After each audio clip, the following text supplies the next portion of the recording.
Hey friends, Sean from Draft Therapy here, and on today's review for you, get ready for some raspberries and nuts.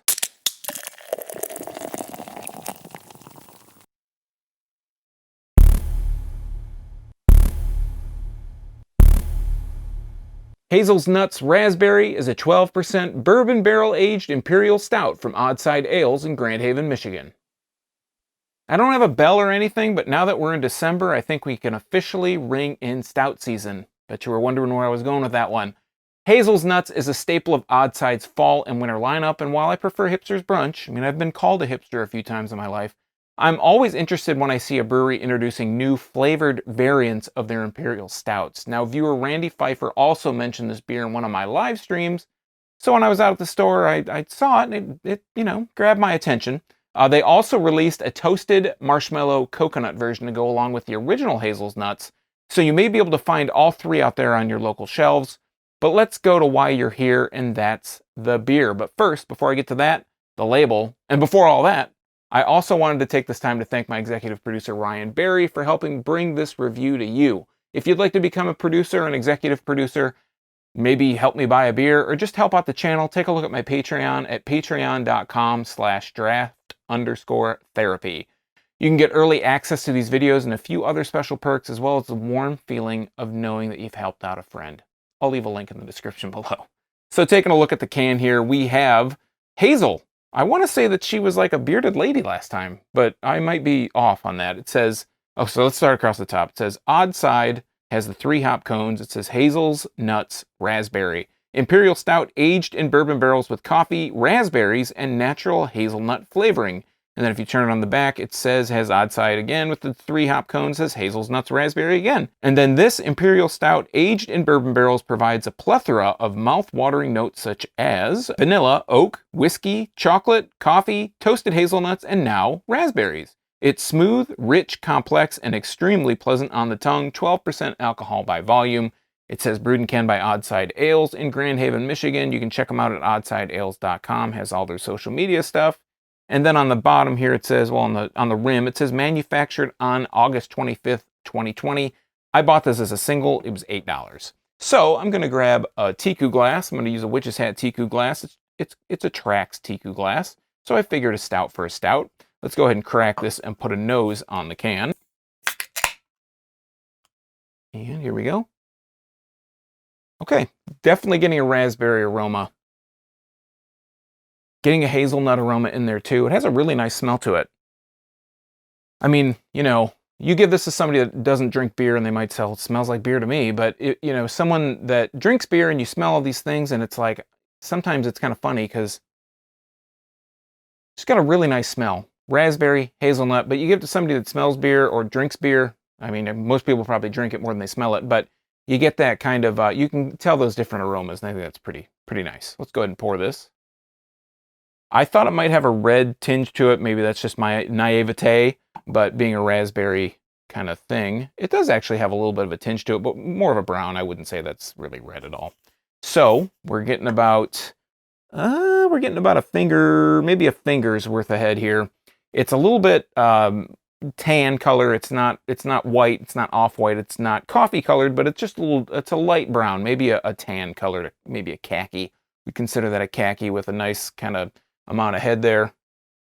Holding up to the light, it's very gingerly for some reason. It's opaque. I'm not seeing my fingers through it across the bulb of the glass here. It is a little reddish, but brownish red. Not too much really to write home about. Not really different in that department bulb color, but let's put a better nose on the glass here. And yeah, getting a really strong hazelnut aroma from Hazel's Nuts, the original Hazel's Nuts when I reviewed it a few years ago. I didn't remember having that strong of a hazelnut, but it just has a bit of a tinge of, like a tinge of raspberry in there. It's not an overpowering raspberry aroma, but it's definitely there. So let's go ahead and try it out. Down the hatch. Cheers.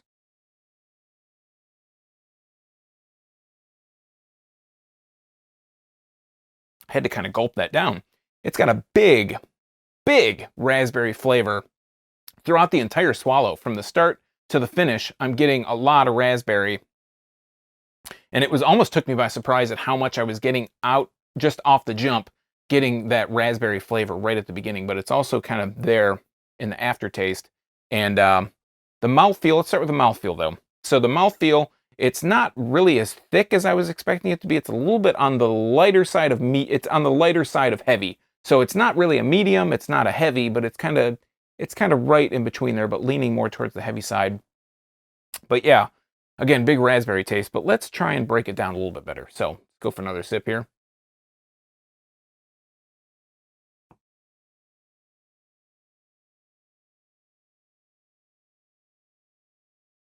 Very, very,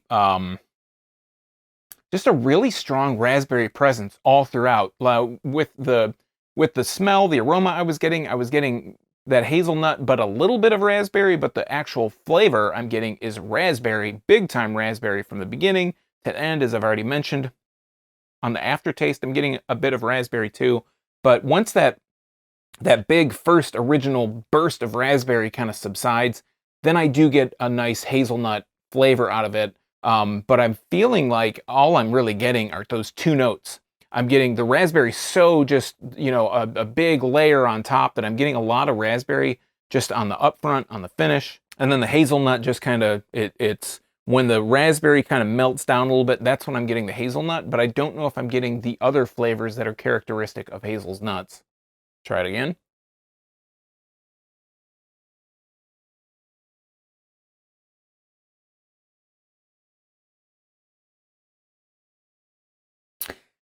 Now, I think if I remember correctly, like I said, I like Hipster Brunch better than Hazel's Nuts. And Hazel's Nuts, I get this kind of bitter, kind of stinging flavor. And I'm just kind of trying to remember if that's what I was getting or not, because I'm kind of getting that same thing here, but it's all covered up by raspberry. So I am getting a lot of hazelnut. I'm getting a real slight chocolate vibe in there as well.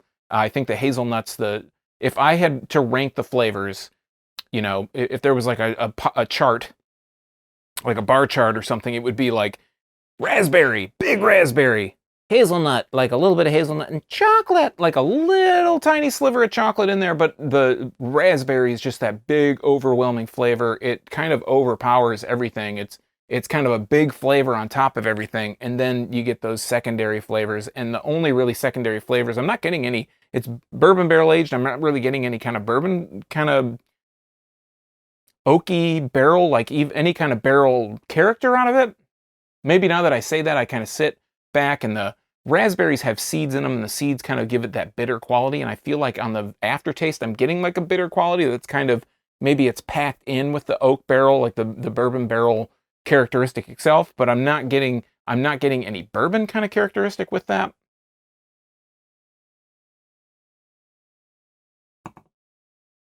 It's just so big.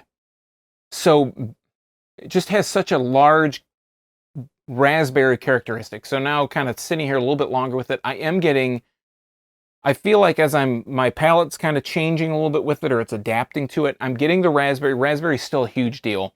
Then I feel like hazelnut is next, and vanilla is kind of starting to creep up there with the hazelnut, and then the chocolate is almost kind of, that's almost taken a back seat, like it's not really there anymore. So now I feel like it's raspberry, hazelnut, and vanilla. So I'm going to do something. I'm just going to sit here. You're going to see a cut, and then I'm going to come back. I'm going to let this sit for a few minutes.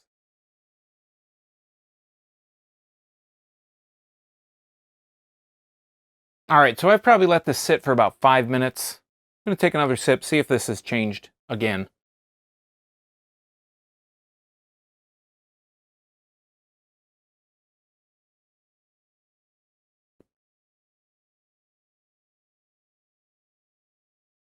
I feel like now I'm not really getting much of the vanilla, so this thing has evolved quite a bit. I know that when I when I said I was going to take a couple minutes and walk away, it was about, I want to say it was like 53 degrees. This stout was 53 degrees. Let's try it out now. I got confused. It said 63, and I was like, wait, I said it was 53. And now we're at about,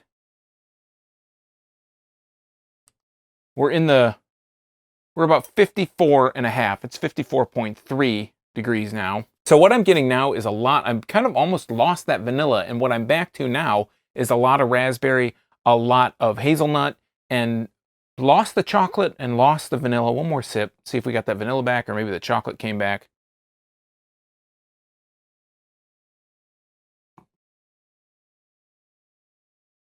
I think we're just back to raspberry and hazelnut. So while I think those flavors are interesting, I would have liked to have seen a little bit more kind of variety that I got when it was a little bit cooler, like a little bit more of that raspberry, a little bit more of that hazelnut, maybe a little bit more of chocolate, vanilla, kind of all those flavors rolled in.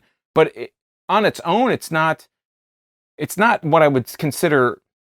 I wouldn't consider it a bad beer, but just for my taste, I think I would like to have had that chocolate stick around a little bit longer, the vanilla maybe stick around a little bit longer, a little bit more complex. I feel like at this point, the only thing that I'm really getting again is the raspberry and the hazelnut, and it just becomes kind of two-note. It's not something that I feel like, and I'm missing all the bourbon barrel characteristics, so I'm getting a little bit of that tartness from the raspberry, from the kind of seed part of the raspberry, where you chew on it.